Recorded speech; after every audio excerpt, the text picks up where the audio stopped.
ABC Listen. Podcasts, radio, news, music and more. Hi, I'm Patricia Carvelis, the host of Politics Now, the ABC's podcast unpacking the latest political news when it happens. Every weekday you'll hear me and the sharpest political minds at the ABC. Me, Jacob Grieber. Me, Raph Epstein. Me, Claudia Long. Me, David Spears. And me, Melissa Clark, in the chair for Fran Kelly for The Party Room every Thursday. So join me for Politics Now, download and follow on the ABC Listen app.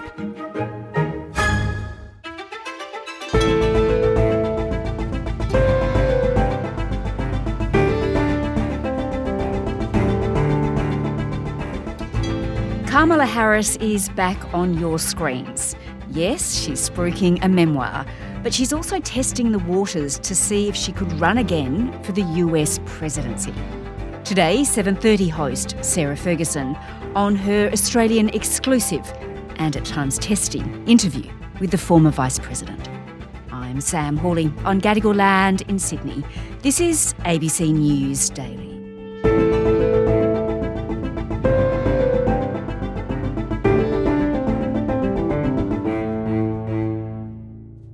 Sarah, before we get started, and this is a bit on the side, but I always find it somewhat confusing how in America, once you're vice president, you're always vice president. So when you talk about Kamala Harris, it's still Vice President Harris. It can sort of trip you up a bit. Well, actually, it did trip me up a bit because I don't know if you noticed, but there's like a tiny little pause in the beginning of my hello to Kamala Harris for exactly that reason, right. Sam, which is it flashed through my mind at in a nanosecond.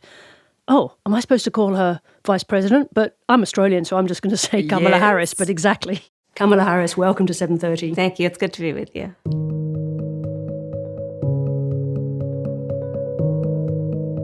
Sarah, you travelled to London to interview Kamala Harris about this new book, of course, that she's put out. Just before we get into that, though, tell me what she was like. I gather it would have been a pretty tightly controlled affair.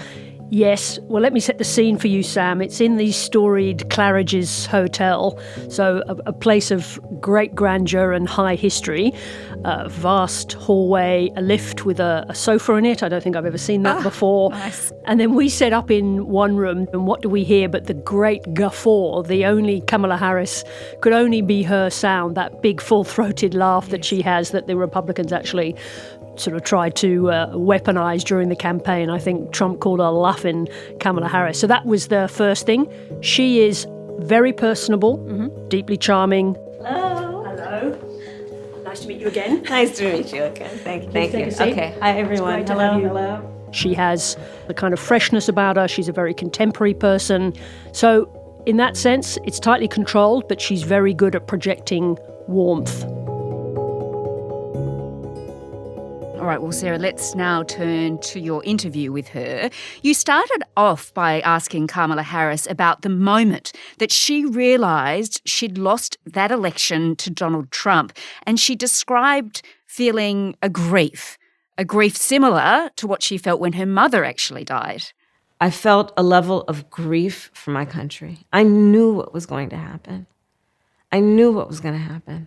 Her description of that moment is just saying, oh my God, over and over again. She says that it was an immediate grief and shock associated with her feelings for the country, but that's not quite true, is it? Because, of course, at the same time, for any human to feel the proximity to that seat of power, that position of enormous influence in the world, unlike any other, there is also deep personal loss in that.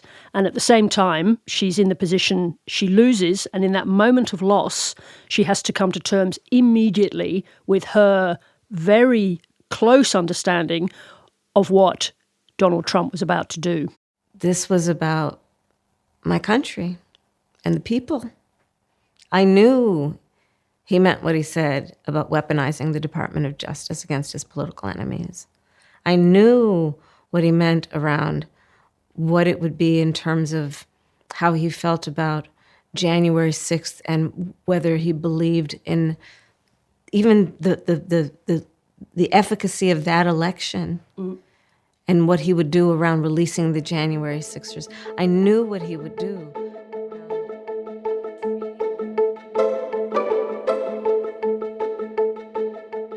Well, let's discuss now then what happened before she actually took over, because she writes about this in the book and you questioned her about this. She says that she never discussed with President Biden her concerns over his ability, of how frail he appeared. And he didn't raise it either. And that in itself is just incredible, isn't it? So this is where she is, in some ways, you would say, at her most candid. So she is sensible enough to go to this question head on. She's looked back. She says that it was reckless. And I ask myself, was it grace or was it recklessness on my part? And I think it was reckless. That's a very big word for a politician, reckless, if you think about that, because it has with it the inference of careless or indifference to, what the consequences of that decision were. So a reckless decision not to do that, that's very strong. But, Sam, she wants to make a very fine distinction between her issues with Joe Biden. She said she and the other Democrats had a kind of hypnotized. They had a mantra that said it's up to Joe and Jill to decide. But for her, she wants to say her concerns were only about his ability to campaign, to sustain the rigours of a campaign. And this got testy. What exactly would you like to ask? Be more specific, if you don't mind. Was it Joe Biden's decision, his failure to recognise his own frailties in that position, that put you in the position that made it almost impossible to win that race? He was not frail as President of the United States. But he had frailties. We all saw the debate. I do believe that Joe Biden had the capacity to be President of the United States, and I have never doubted that he had the capacity to be President of the United States. If you want to talk about whether he had the ability to endure what a race for President of the United States would require in that political environment in 2024, as I've said in the book, I had concerns. Like the campaign was separate from governing.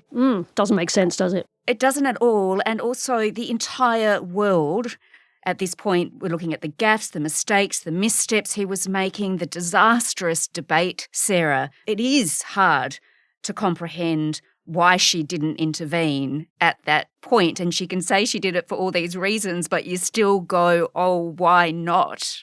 There is always a question, Sam, as you know, when you come out of an interview or a comment that you haven't made that you think, So I think there is a question about the fetishizing of the US presidency, and I think this is part of it. We didn't discuss this, but, they make a fetish out of it. And so the notion of the president as all-powerful is part of the problem, part of the reason why she didn't. But, of course, I put it to her in the obvious terms that she had a responsibility to the American public, to America, not just to the Democratic Party and its chances of defeating Trump, but in fact to everybody.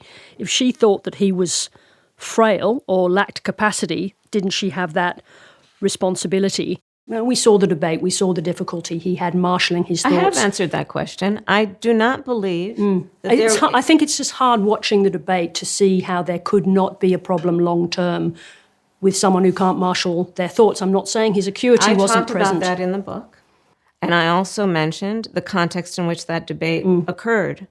She didn't like that line of questioning, but it goes to the central argument of her own book, which is 107 days was not long enough for her to mount a victorious campaign. Yeah. So is she angry then, Sarah, about the fact that Joe Biden and Jill Biden held on for so long that he then gave her such a short period, 107 days, to try and mount a convincing campaign?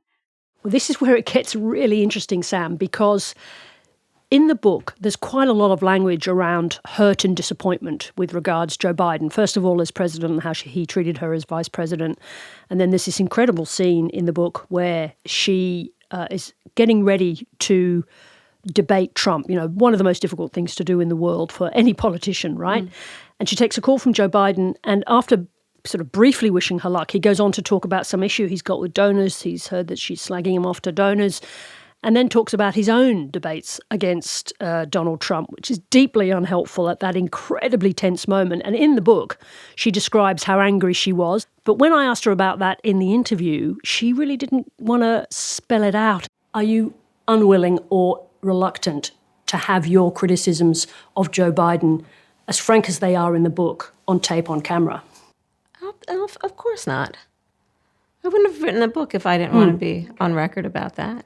That's a curious question. And so I wondered whether there is a gap between what she's prepared to write in a memoir and what she wants, in the old language, on tape, being circulated, able to be circulated forever, because she still needs Democratic power brokers who like Joe Biden to back her. So I think there's something going on there.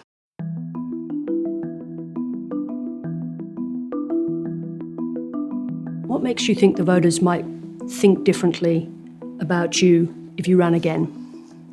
I'm not at that point. I've focused on that. My focus is on the book tour and actually being out with the people and lifting their voices. Well, Sarah, it's clear that Kamala Harris has not ruled out running for the presidency again. But what do you think? Would the American people elect her a second time around? And for that matter, would the Democrats give her another go? I think it's a very steep climb. I think we have got now, though, in the last couple of years, so used to extreme disruption that you would be very bold to write off anything. The problem is she looks like she has this, and I asked her about this, she has this now association with Joe Biden, and is that a handicap?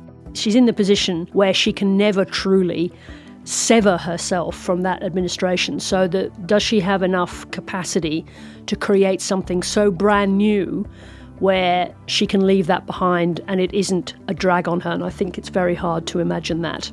Does that association now become the thing that stops you running again? I've been on this book tour for a month. Tens of thousands of people are showing up for it. So I think there is an appetite for this conversation that I'm having with the American people. Is there an appetite for Kamala Harris as president? We will see if I choose to run.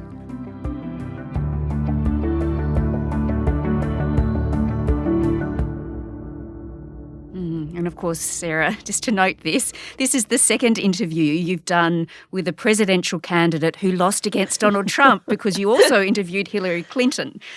Go figure. Yeah, go figure. Because the other question, obviously, is, are Americans ready again to have a female candidate and actually vote one in? I think it's harder. Now, with Hillary, she was doing exactly the same thing. It really is, it's kind of an uncanny parallel. She lost to Trump. She did win the popular vote. So, she had that and Kamala Harris didn't. But, Hillary had made that terrible comment about the deplorable. She'd had kind of didn't know how to deal with what was then the rising MAGA movement. I think there is a truth here, Sam, that it is harder for a woman. We haven't yet, I think, found a woman who is a perfect fit for that position. There's also a really practical thing. I think Kamala Harris was good at rallies, but it's very hard for a woman to project loudness, strength on a stage. It's a very difficult thing for a woman to find a register in her voice to do that. So I still think there are built-in challenges for a woman in campaigning for that position. So I think that it's still a very big challenge, and I don't think Kamala Harris, any more than Hillary Clinton, has found a way to talk about the MAGA movement and what it means and what it represents, and to deal with that essential problem for the Democrats, which is the drifting away of the vast American working class from the Democratic Party. It's a massive challenge. Well, while the Democrats do try and sort themselves out then, Sarah, the world has, of course, Donald Trump. And just to end, he has suggested, of course, that in fact he wants to run again, even though he can't, of course, under the Constitution, for a third term. You did discuss with her the concerns of what is going on in America. Yes, so again, we are in this peculiar time when the certainties of the past are no longer the certainties of the present. It does seem like a long way away, but whoever it is, whether it's Trump or a Trump acolyte, it feels like it's going to be a Trump Republican, right? So whatever happens, the Democrats, whether it's a crazy new world with a changed constitution or it's a Trump acolyte, the Democrats have still got to find someone who can cut the Republicans off from that vast working class base that has drifted towards the Republicans. So the challenge remains incredibly high, and I don't know that the leadership has emerged yet to achieve that.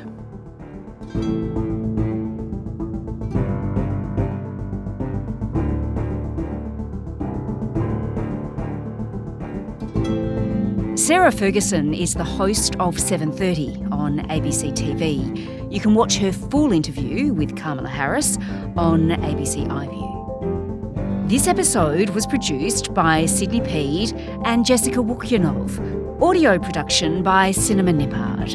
Our supervising producer is David Cody. I'm Sam Hawley. Thanks for listening.